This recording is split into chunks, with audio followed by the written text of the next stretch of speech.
I once listened to a client describe to me that she once after grocery shopping just sat in her car for like 30 minutes because she didn't want to go home.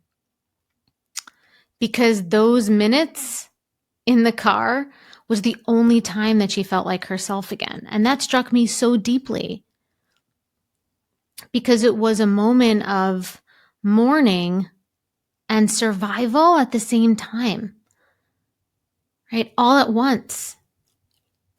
And this feeling of grief and these actions, it doesn't mean that you love your child less. It just means that you're human.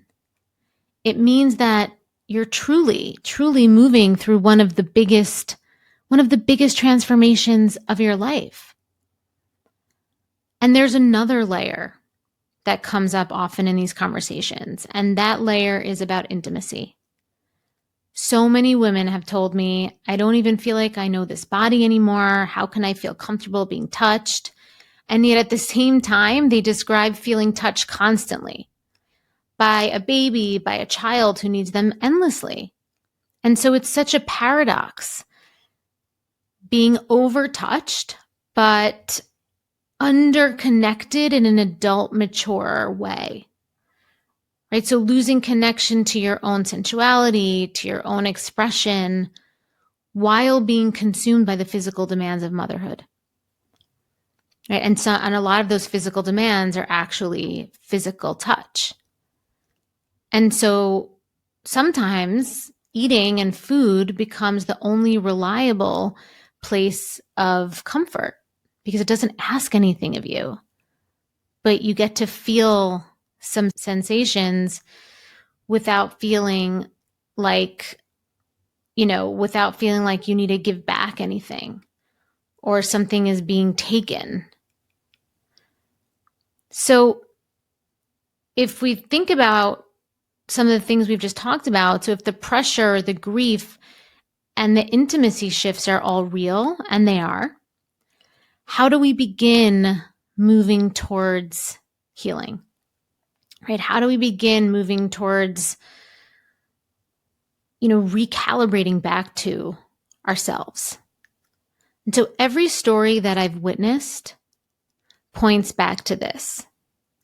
Healing begins with compassion and not the performative, positive affirmation where you say, I love myself through gritted teeth, right? Like we're not going to just say affirmations and hope that that it changes our state of being, right? We're not going to be performative, but the compassion that's the deep, quiet kind that acknowledges, of course, this is hard. Of course, you miss your old self. Of course, your body looks different. It just performed a miracle, right? Like acknowledging and giving validity and giving truth and airtime to the true experience and acknowledging that it is amazing and it is a miracle. And at the same time, there's heaviness and there's heavy energy around there. And that's okay. Both things could be acknowledged at the same time.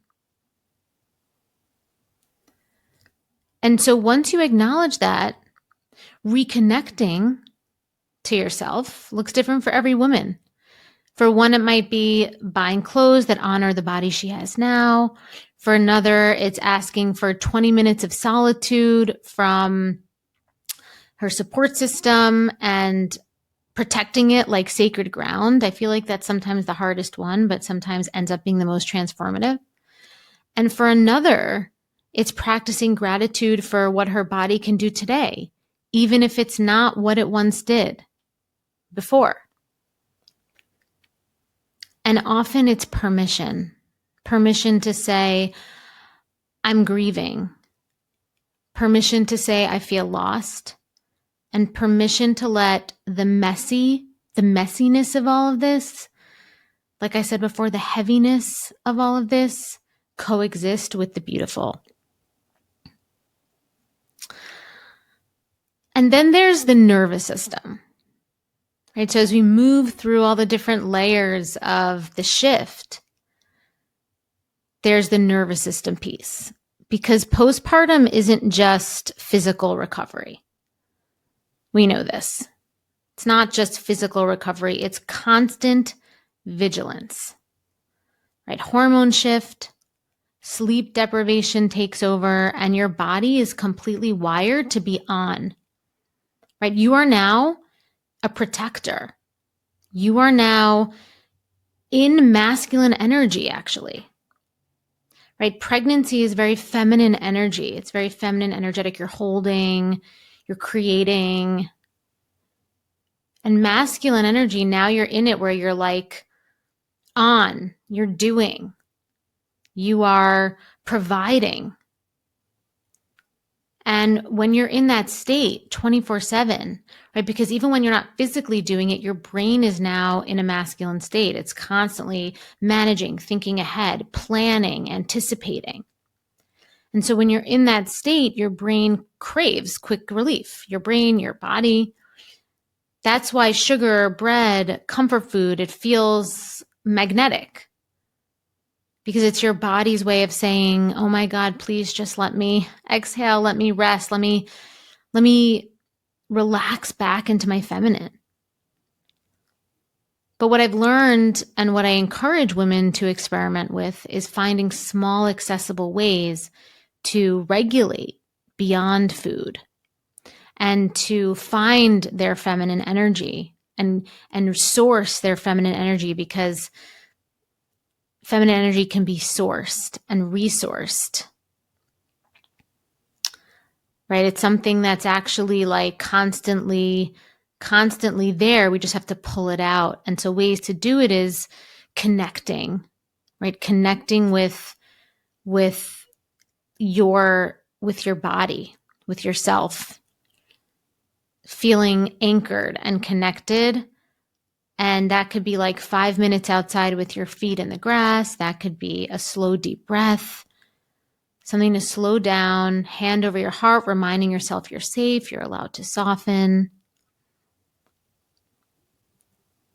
Right? So it's really important that you start to reclaim and rebuild that feminine energy and that feminine essence through slowing down, through reconnection, through compassion, through expanding your capacity to hold the difficult emotions and also the beautiful experience.